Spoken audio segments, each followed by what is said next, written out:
have good news for you this morning. If you're looking at your bulletin, I'm not going to read an entire chapter of the Bible. Hear these words from Daniel chapter 6, just verse 10.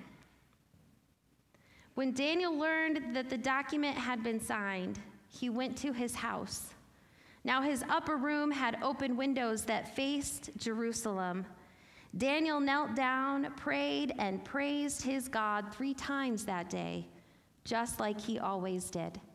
Here ends the reading. Spirit of God, stir up your people. Thanks be to God. Daniel's story begins with the Babylonian exile. The people in the nation of Israel are defeated by King Nebuchadnezzar, and King Nebuchadnezzar's conquering policy is to mix people up, to bring the best and the brightest, the most valuable back home with him into his capital, and then to send people around to other nations. That's how we start to get the diaspora. So even as the Israelites are pulled out of their country, foreigners from another place are sent to live there. Because Nebuchadnezzar's thought is, if I mix you all up, you will feel more a part of this empire united together. So Daniel's story begins because he is part of this best and brightest group. He is brought back to Nebuchadnezzar's home, and then from even that level, he is picked because he is handsome. Nebuchadnezzar tells one of his servants to go out and to pick from amongst the men those who are handsome, healthy looking, well-formed is the word my Bible translation uses. Those who are healthy and well-formed, and we get Daniel and his friends, Hananiah, Mishael, and Azariah, who you know as Shadrach, Meshach, and Abednego. Right? And so Daniel and his 4 friends are picked because they're beautiful and smart. And they're picked to go through this training, and they face their first test, because to eat from King Nebuchadnezzar's table is to violate the dietary restrictions of their people. And so they ask, can we be vegetarian? And they ask this of the prison guard. It's actually brilliant what they do. They say, can we be vegetarian and you can have our meat? You get extra food. We want to be vegetarian. And the guard says, if you're not healthy, I'm the one that gets in trouble. And so they say, test us. Test us for 10 days, and if we're falling apart, we will eat your meat. But they don't. They succeed because they remain faithful in their decision. And Daniel and Hananiah and Mishael and Azariah excel so much that they get the notice of King Nebuchadnezzar, and they're picked to be some of his most wise people. And the first thing they face is King Nebuchadnezzar has a dream. This should sound familiar to you, right? Israelites in foreign countries are often called on to interpret dreams, much like Joseph is. Nebuchadnezzar has a dream, and he goes to his wise people and he says, not only do I want you to interpret the dream, I want you to tell me what the dream was. And his wise people say, we can't do that. You have to tell us what the dream is, and then we'll interpret it, until Daniel is asked. And Daniel goes back to his friends, and they pray, and God tells them what the dream was and the interpretation. And so Daniel and his friends come back to King Nebuchadnezzar and deliver the message to him, giving credit to God the entire time for the work that God does. Then King Nebuchadnezzar decides to build a gold statue of himself. King Nebuchadnezzar, you're going to find out, has got a little bit of an ego problem, which would be hard not to have as a king of an empire. He builds a gold statue, and he commands that all of his followers would worship this gold statue. But Daniel and Hananiah, Mishael, and Azariah, I'm going to go back to their Babylonian names, Shadrach, Meshach, and Abednego. I've been saying it for too long. Daniel, Shadrach, Meshach, and Abednego refused to worship this golden statue, and we get the story of the fiery furnace. Shadrach, Meshach, and Abednego stand in front of the king, and they say this. I love this. We don't need to answer your question. If our God, the one we serve, is able to rescue us from the furnace of flaming fire and from your power, your majesty, then let him rescue us. But if he doesn't, know this for certain, your majesty, we will never serve your gods or worship the gold statue you've set up. And so Shadrach, Meshach, and Abednego are thrown into a furnace so hot the people who throw them in burn up. And they're thrown into the furnace so hot that everyone who stands too close experiences burns on their body. And they are in there for so long that the Bible records that one of them sings a psalm of lament, and then they start singing a hymn of praise. That is how long they're in the fire. And from the outside, the people who are able to see what's going on inside see that there are now 4 men in the fire. 4 figures walking around. And then Shadrach, Meshach, and Abednego are called forward, and there's not even the smell of smoke on them. Right? That's the first miracle of Daniel. The second miracle, we'll call the dream interpretation a miracle. And Nebuchadnezzar converts because of what happens. He becomes a worshiper of God. And then he has another dream, and Daniel interprets it. And then we get a new king. And this new king is Nebuchadnezzar's son, but he is not converted.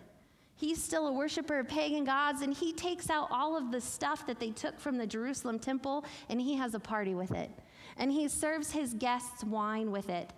And then he experiences a vision where he is called out for this behavior. And Daniel interprets the vision for him, and this king dies. And then we get King Darius, who is the king at the scripture that we read today. See, Darius decides to restructure his government. He wants to do it a little bit different than the first 2 kings had done. And so he starts creating a hierarchy of people to do the work for him. And Daniel, Shadrach, Meshach, and Abednego are so good that they're amongst the elite group. And Daniel is the best yet, so he becomes part of the elite 3. And then he starts to excel even more. And so the king thinks about making him the second in command. And what happens when you get that much power? The people around Daniel get mad, and they get jealous, and so they seek to destroy him. But Daniel has so much integrity, he's not doing anything corrupt in the government, so they have to invent something. So they convince King Darius to write another decree. These kings and their decrees, I tell you what, to write another decree about praying to the gods of the Persian Empire. And if anyone else prays to those gods, or if anyone prays to any other god within those 30 days, they're going to get thrown into the pit of lions. And of course, Daniel in his integrity refuses. And he goes into his room and he does exactly what we just read about. He prays 3 times a day facing Jerusalem. I imagine, by the way, Daniel's prayer looks a lot like how we see Muslims pray, laying a rug out and facing Jerusalem and bowing his face to the ground in order to pray to God. And the men who were after him knew he would do this. They had such faith in Daniel's integrity that they knew he would never give up his prayers. And so they catch him at it, and they report it to King Darius. And the king tries to save Daniel, but he's signed this decree that ties his hands. And so Daniel is thrown into the pit of lions, and a rock is rolled over the mouth. And then something really weird happens, because Darius prays to God, Daniel's God, all night long. Darius breaks his own decree and prays to Daniel's God all night long to save Daniel. And when the rock is rolled away, behold, Daniel is alive and unscratched and pulled from the pit, and the men who were after him are punished. And we can talk about that in another way, another time. But it continues on after these miracles. Daniel continues to have visions to interpret, to guide the Babylonian kings through mental breakdowns, to answer visions, to have prayers. Daniel, the rest of Daniel, is one of the apocalyptic texts. It's supposed to talk about the end times. Daniel talks to angels and figures out what's going on up in heaven, and it all springs from his faith. It all springs from his faith. Daniel's faith is so strong and so obvious that it impacts every aspect of his life. Sometimes we ask ourselves, or I hope we ask ourselves, what does it mean to live as a Christian out in the world? How is a Christian supposed to act when living in a nation that is not Christian itself? How is a Christian supposed to act surrounded by other people who call themselves Christians, but with whom we fundamentally disagree with how they understand the faith and how they practice the faith? How are we supposed to be in the world? And one of the things that the Bible warns us against time and time again is compromising our faith, is living and being as the world is. The book of Daniel is a call for Christians to live that way. Notice what Daniel did. Daniel is in Babylon. Daniel was enslaved by Babylon. His nation was destroyed. He was carried off. He is far from Jerusalem. And he does not work to undermine Babylon. He works for the flourishing of the country, but he does so without ever compromising his faith. He does so without ever crossing the line into complete compromise with the culture around him.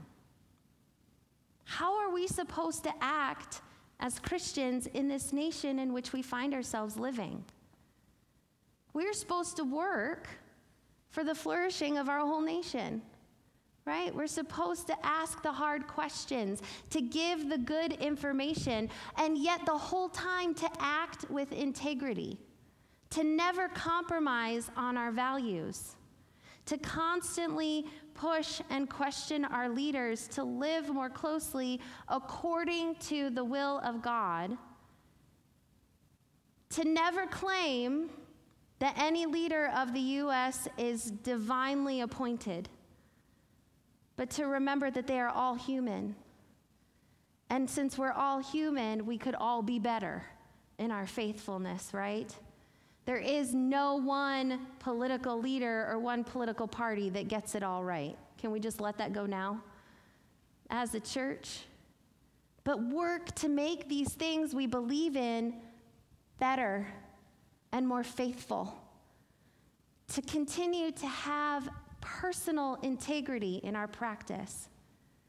Now, I am so guilty of this too.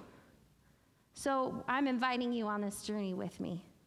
It is so easy to compromise.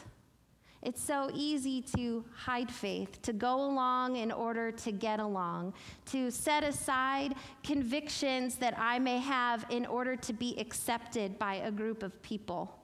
Daniel could have done that. It would have been so much easier to just eat the food that was provided. It would have been so much easier to not rock the boat or to be more hidden in how he practiced his faith. But his faith and his integrity demanded that he act the way he did, that he continued to be a loud and bold witness for what he believed God was telling him to do. When Jesus tells us the path is narrow, this is the path that Jesus is describing. It's an unpopular path to act and live according to our faith 24/7. To have our faith be so visible and our convictions be so bold that people have to deal with what we believe. They cannot just set it aside or pretend that we're not Christian. This is what it means to go beyond with faith. To have faith so strong and a relationship so strong with God that our lives out in the world are noticeably different because of it. It is my prayer that as Broadway United Methodist Church, we would be noticeably different out in Council Bluffs. And that as we're noticeably different, notice what happened. Did you see what happens? Daniel converts 2 kings of pagan nations because of his integrity of faith and the way he acted. May our faith be so visible and come with such integrity that people just want to know who this Jesus is and they experience their own conversion. Amen.